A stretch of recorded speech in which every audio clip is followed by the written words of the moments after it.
Je, je pense qu'à partir du moment où on fait une expérience pareille, on sait qu'on est vulnérable. Donc, on se protège, forcément. Bonjour, je m'appelle Simone, j'ai 77 ans, 2 filles de 50 et 54 ans, 2 petits-enfants, Simon et Anna, 20 ans et 16 ans. Et voilà, et je suis retraitée.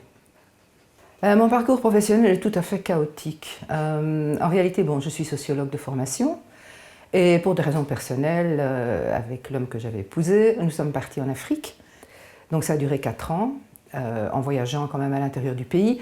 Et puis de là, très curieusement, on est passé au Canada, au Québec. Et puis on est rentré en Europe.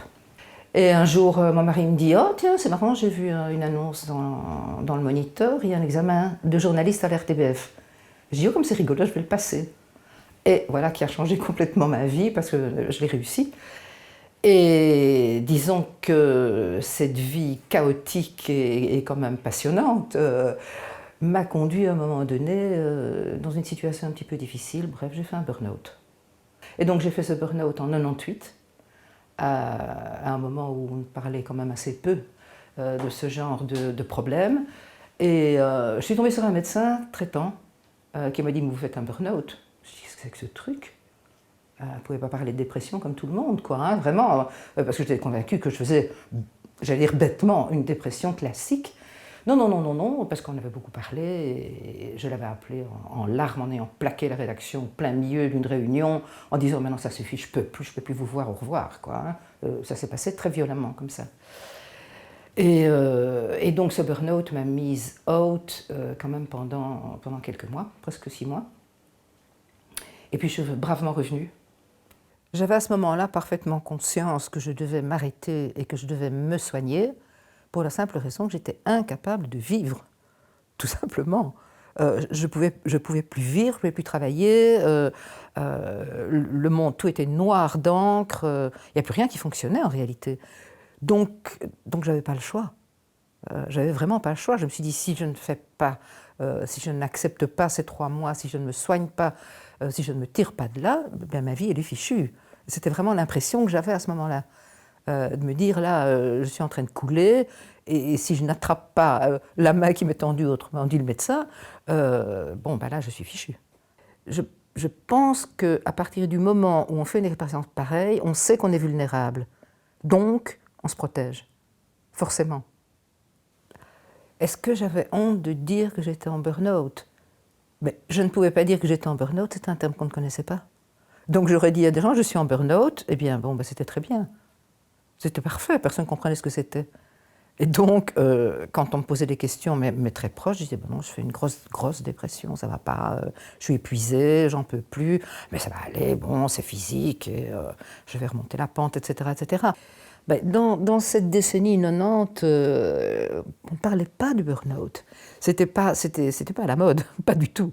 On parlait de dépression, oui, ça oui. Mais burn-out, bon. Aujourd'hui, moi ce qui m'étonne, c'est le nombre de gens qui ne sont pas en burn-out.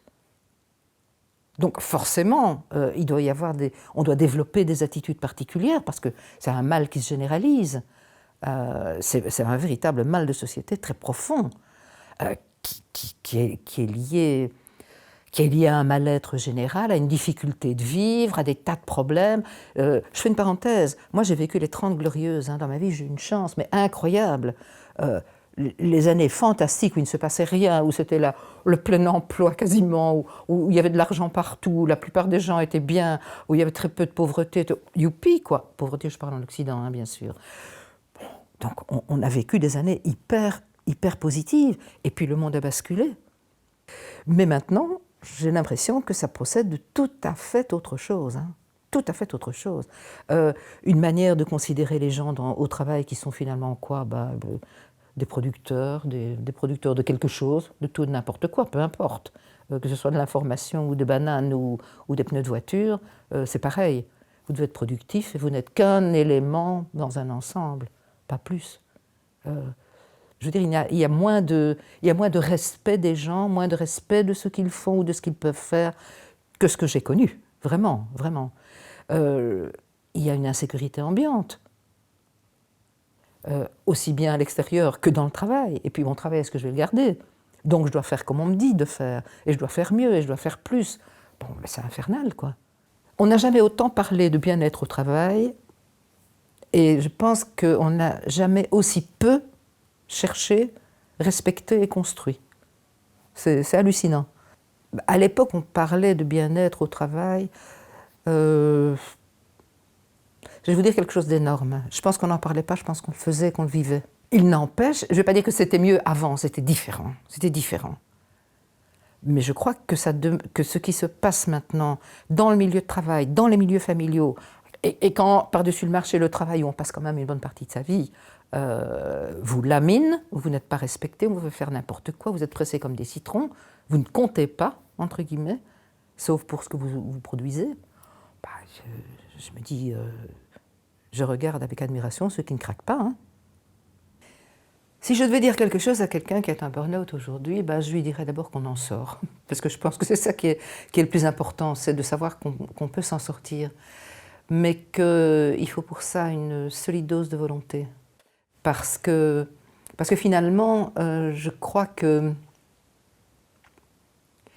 l'essentiel, c'est d'arriver à un niveau, avec la médication, etc., où on réussit à se convaincre soi-même qu'on peut s'en tirer.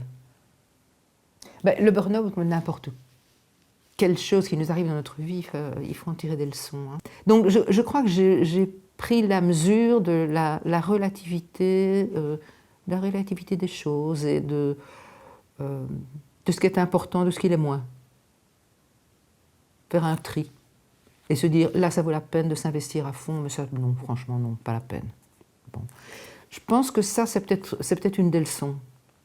Oui, je pense que c'était une des leçons majeures. Mais en même temps, ça reste un échec. Hein. Ça reste un échec, forcément. Mais après tout, la vie est faite d'échecs et de réussites. Hein, donc, je peux en faire un fromage.